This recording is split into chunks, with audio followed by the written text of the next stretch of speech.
Anh Trung ơi đi thôi.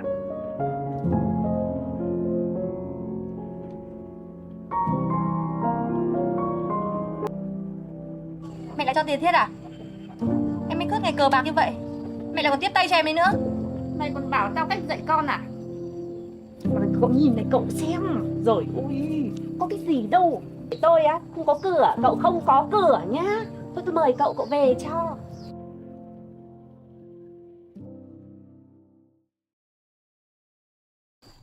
Bác cô này, bác có đau không ạ? Tôi đến đây tôi đau không khi nào ngủ rồi. Thế á? Cháu nghĩ là chỗ này cháu thấy sưng bác ạ. Nghe bác bị viêm khớp rồi. Cháu rất là tràn dịch khớp ấy. Chắc vậy. Bây giờ cháu kê cho bác ít thuốc để uống cho giảm đau. Xem là có đỡ không. Nếu mà uống thuốc không đỡ thì bác phải đến đây khám lại nhá. Xem. May quá sáng nay cháu vừa bốc ít thuốc khớp này. Mới. Bác lấy tạm bằng này ạ nhá. Xong rồi về uống hết mà nó chưa đỡ thì bác lại đến tìm cháu. Thế không phải về bác cứ sắc như mọi lần. Như lần trước bác cháu bảo bác vậy. Thì bác cứ sắc như thế. Uống mà không thấy đỡ thì để cháu đổi thuốc khác. Thế hết bao nhiêu tiền để tôi gửi? Dạ thôi, cháu không lấy tiền đâu. Tôi lấy bao nhiêu nhiều lần quá tôi lấy thì tôi cũng ngại. Thôi, cháu giúp bác thôi, cháu không lấy tiền đâu, bác cứ cầm đi. Ôi tí tôi ngại quá. Bác cứ cầm uống đi, bác cũng khó khăn. Cháu giúp bác thôi. Bác cứ uống đi. Nếu mà lần sau khỏi thì cháu sẽ lấy. Bác Thế thì tôi cảm ơn cô về đi. nhá. Vâng, không có gì đâu ạ. Các bác đi về cẩn thận nhá. Tôi cảm ơn cô nhá.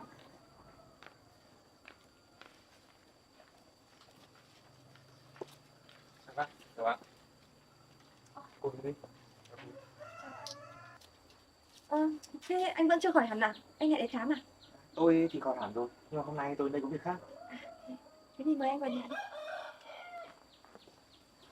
Anh vào trong này. Mời anh vào đây.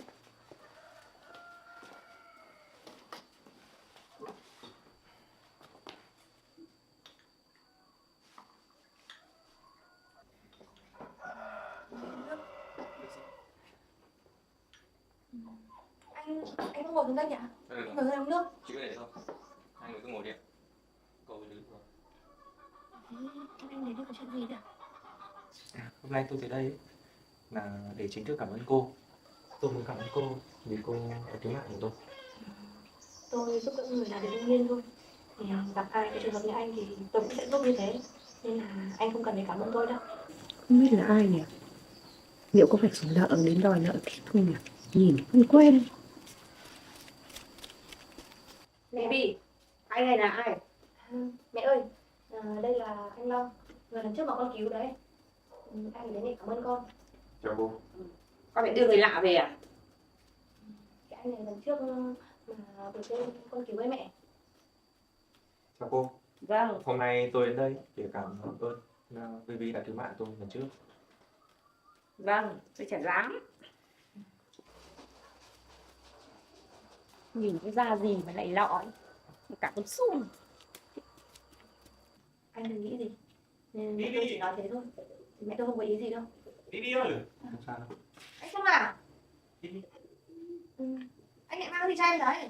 anh có đào được ít củ sâm, anh mang cho em. Anh đi vào đây. Anh lại làm tâm rừng à? Anh hỏi Anh đi vào đây đi. Ôi, nhiều thế.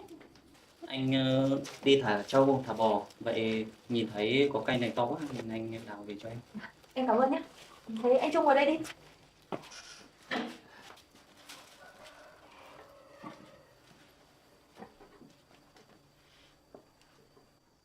Anh Trung uống nước đi. Anh xin.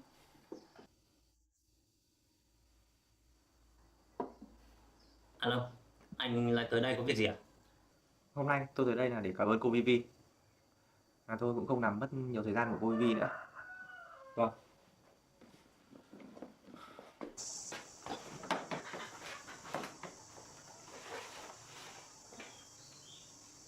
Gì thế này là anh? Đây chỉ là một chút lòng thành của tôi gửi cô thôi. Sao anh mang nhiều tiền đến đây thế này? Đây chỉ là một chút tấm lòng của tôi thôi. Mong cô hãy nhận lấy. Sao anh mang số tiền lớn này đến đây? Tôi là thầy thuốc. Tôi có trách nhiệm cứu người. Số tiền này lớn quá, tôi không thể nhận được. Đúng vậy, anh đừng đem tiền ra để đổi lấy lòng biết ơn. Vivi cứu giúp anh là vì tấm lòng lương thiện của cô ấy thôi. Tôi mong rằng cô Vi với lại anh Trung cũng đừng hiểu nhầm. Tôi không hề mua chuộc ai cả. Tôi biết cô Vi là người rất là tử tế. Số tiền này đối với tôi không hề lớn chút nào cả.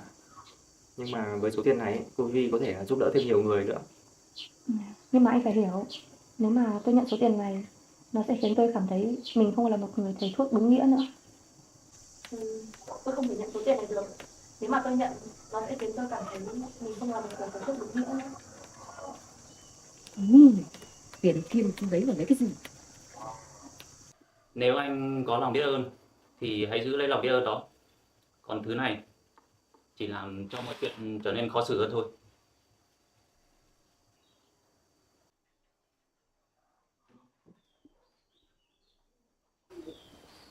Chạy ra. Tôi làm sao? Chúng ta mang tiền về sao? Mày nói ít thôi. Mày không nói sao ai bảo mày cầm được. Hai người không phải suy nghĩ gì quá nhiều đâu. Đối với tôi số tiền này không lớn gì cả. Nhưng mà số tiền này tôi không thể nhận. Sợ đi quý hóa quá. Anh làm thế là phải đấy. Vivi ý, là cứu anh cảm ơn Vivi là phải rồi. Dạ vâng. Thôi thì mẹ giữ hộ cho. Ok. Mẹ! Mẹ gì? Anh cảm ơn có tấm lòng như thế, mình làm sao để anh mất tấm lòng tốt của anh được. Người ta tốt cứ từ chối. Con bé này, anh ấy có tấm lòng phải nhận cho anh ấy vui chứ. Con làm phúc với những người ta không có điều kiện ấy. Còn anh ấy là mình nhận để tu sửa được cái nhà ấy, để cho các em con còn lấy vợ chứ. Anh Đăng nhỉ? Dạ vâng. Mẹ cô nói đúng rồi đấy. Cô nên nhận số tiền này. Cô Trinh, sao cô lại làm vậy? Trước giờ Vivi cứu người là vì tấm lòng lương thiện của cô ấy, chứ không phải vì những số tiền lớn như này. Việc của nhà cậu à? Cậu nhìn lại vị trí của mình đi, trong nhà là cái gì? Mà cậu còn tham gia vào việc của tôi. Anh Long anh có lòng, tôi phải nhận cho anh ấy vui. Cậu giúp được gì cho tôi? Đào được 3 cái củ sâm làm như là ghê gớm lắm. Mẹ cô nói đúng đấy. Cô nhận số tiền này. Coi như đây là số tiền tôi bù cho những ngày mà tôi làm phiền gia đình cô. Không làm phiền đâu. Cậu không phiền tí nào cả. Lần sau ấy cháu lại đến nhá. Ok mẹ. Tôi không thể nhận số tiền lớn như này được. Vivi, sao con lại nói thế? Nhà này bao nhiêu thứ phải lo. Cô nhìn nhà này, dột lát hết rồi. Thiết nó còn lấy vợ chứ. Bao nhiêu thứ tiền phải lo. Nhưng mà Không nhưng. Mọi người không cần phải suy nghĩ gì đâu. Số tiền này mọi người cứ nhận đi. Thôi giờ tôi có việc phải đi rồi. Tôi xin phép đi trước. thế anh ơi, anh chờ tôi một chút để tôi lấy cho anh thêm mấy thang thuốc nữa nhá. Lần sau lại đến chơi nhá.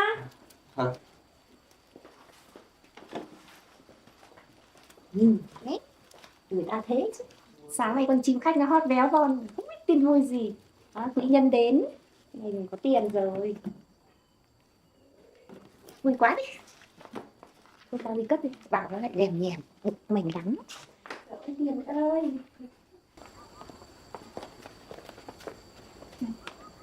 Anh cầm lấy 2 thang thuốc này. Thuốc này để anh cứ sắc lên đun 3 bát rồi còn 1 bát nữa uống nhá. Được, tôi nhớ. Nó hơi đắng một tí nhưng anh chịu khó uống cho vết thương nó lành. Cảm ơn cô, chúc tận sức khỏe. Tôi xin phép tôi đi trước. Chào cô.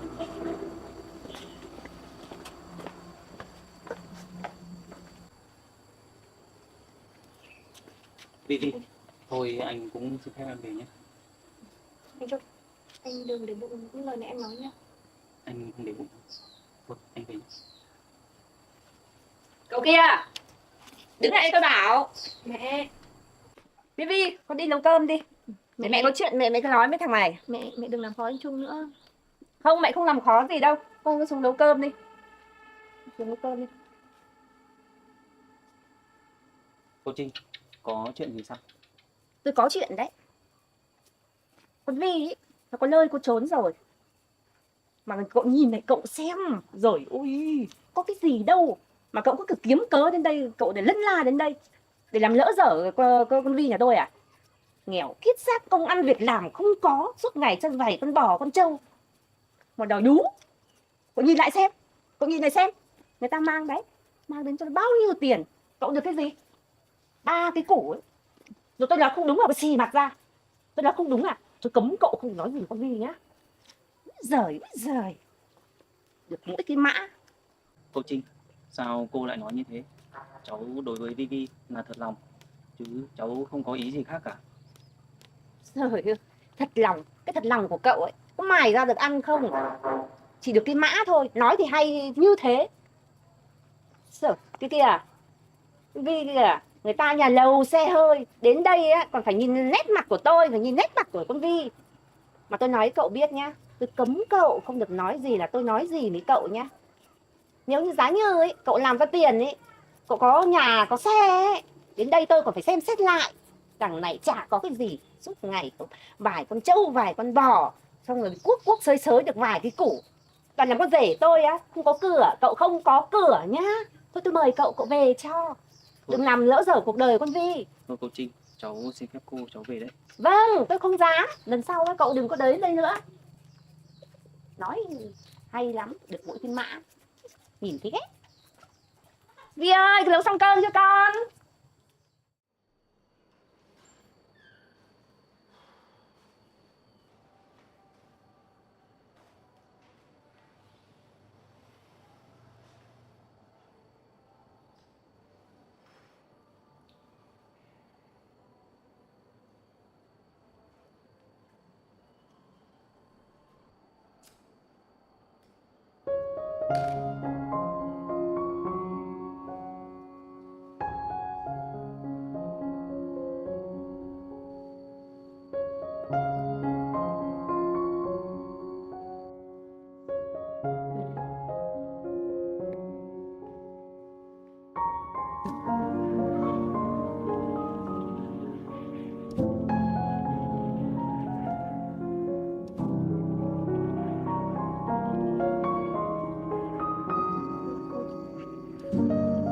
Đây để tôi đợi anh nằm xuống nhá.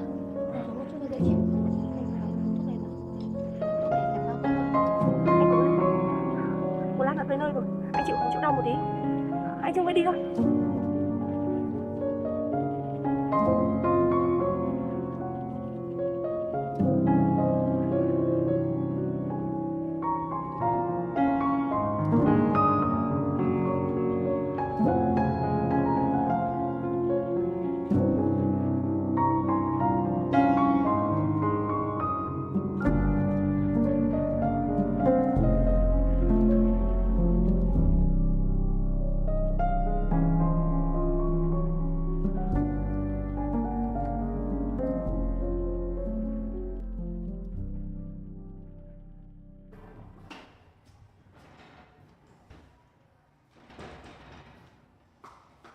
Cái mùi gì đấy? Anh đi hút thuốc trong nhà đấy à? Biết chết đi được.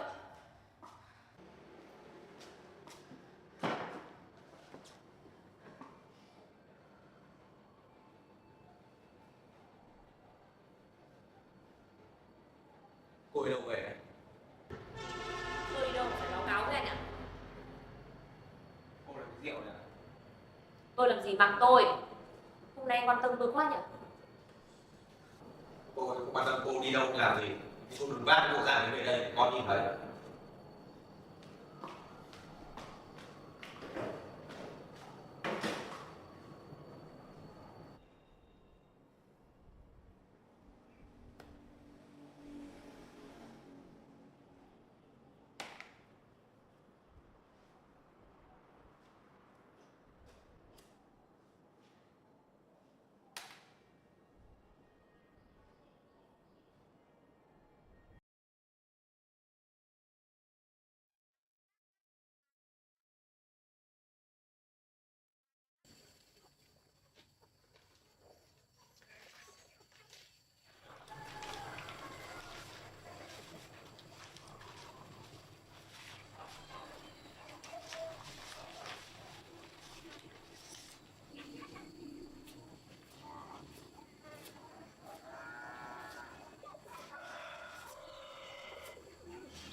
À mà mẹ này, Mẹ đừng làm khó anh Trung nữa.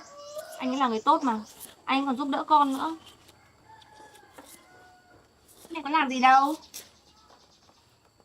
Nhưng mà nhìn mã của nó cũng được đấy. Nhưng mà nó nghèo kiếp xác ra con. Mình là con gái mình phải chọn nơi nó nhà cao cửa rộng, sau này đỡ vất vả con ạ. Mẹ thương con thì mẹ mới làm thế chứ. Nhưng mà mẹ cũng biết đấy, cuộc sống của anh ấy, mẹ biết anh ấy từ nhỏ như thế rồi. Anh ấy có phải là người xấu gì đâu. Thì nó không phải người xấu, nhưng mà thằng không có chí tiến thủ. Suốt ngày vài con trâu con bò, làm cái gì ra tiền. Con lại khổ con ạ.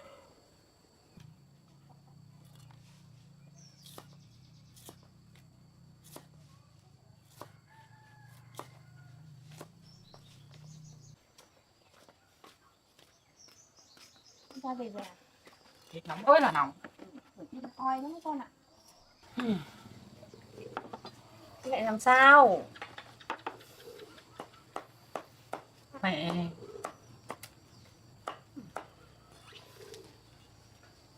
Thôi để mẹ lo. Tươi mặt đến xem nào. Thôi đi vào cái này cho mát con ạ. Tươi vào đây. Để cho mát. Mẹ bảo. Tươi đi xem nào. Dài của mẹ.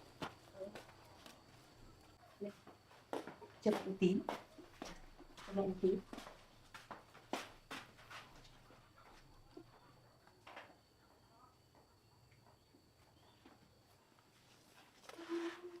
thì đâu mà làm thế mẹ. Tươi chưa? Nhất của con nhé. Con mệt không? Dạ bớt rồi. Em biết mẹ. Mẹ con.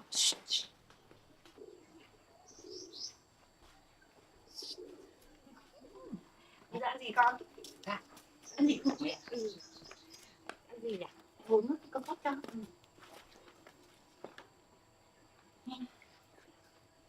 Không làm lớp thì con đã xong đâu. Mẹ uống nước mẹ ơi. Mẹ con. Chỉ con dai của mẹ hiểu mẹ thôi.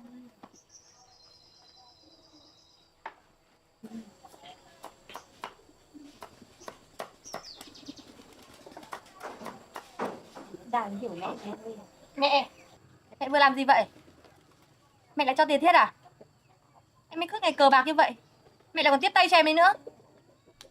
Vi, mày còn bảo tao cách dạy con à? Thiết, nó là cái hy vọng của cái nhà này. Nó thua vài ván thì đã làm sao? Làm cả ngày được 3 cái đồng bạc, còn lên mặt dạy mẹ lừa cách nuôi con. Chị Vi, tôi biết lo cho bản thân mình. Chị chỉ cần bán thuốc của chị thôi. Việc tiền nong cứ để mẹ với tôi lo. Đúng. Thiết, em là em trai của chị. Chị muốn tốt cho em, nên là chị mới nói như thế. Còn mẹ nữa, mẹ lại còn tiếp tay bao che cho em nữa. Mẹ không thấy làm như thế gia đình mình chưa đủ khổ à? Thiết là cái hy vọng của cái nhà này. Tôi làm điều gì để tốt cho Thiết? Mà số tiền anh Long mang đến ý, mẹ đưa lại cho con đi, để con trả lại cho anh ấy. Tiền để tôi làm tiền đấy, để tôi làm nhà, tôi sửa sang lại cái nhà này. Thiết nó còn lấy vợ. Nhưng mà số tiền đấy lớn, chúng ta không thể nhận số tiền đấy được. Lỡn chỉ đủ làm cái nhà này, nó còn phải có sắm sửa một chút đồ chứ, để người ngoài người ta còn nhìn vào chứ. Chị cứ nhìn thấy thế là thấy lớn, nó chả thấm vào đâu đâu. Đúng rồi, mẹ nói đúng rồi. Phải sửa lại cái nhà này chứ. Nhà thế này làm sao tôi lấy vợ được? Phải làm lại cho nó thật đẹp vào, tôi mới lấy vợ chứ. Em suốt ngày cờ bạc như thế thì ai muốn lấy em cơ chứ? Sao tôi biết được? Cái nhà đẹp, có xe đẹp, thiếu gì vợ. Đúng rồi. Còn chị làm được 3 cái đồng ấy thì biết cách mà kiếm tiền đây, lo ra ấy thuốc đi. Ông ba ông đang đặt đấy. Cái giao du với cái thằng Trung nghèo kiết xác kia, làm gì có tương lai. Thôi, con tôi đói rồi, chị đi xuống nấu cơm đi. Thằng bé nó đói, nó mệt cả đêm hôm qua. Em cứ suốt ngày cờ bạc như thế này thì còn ai muốn lấy em cơ chứ? Chị ghét tôi, không liên quan đến chị. Mà cờ bạc ăn nhau về cuối. Thôi, đi xuống nấu cơm đi, em nó đói rồi. Thế cho con vào nhà nghỉ đi, thì tí nữa chị nấu cơm xong rồi dậy ăn cơm.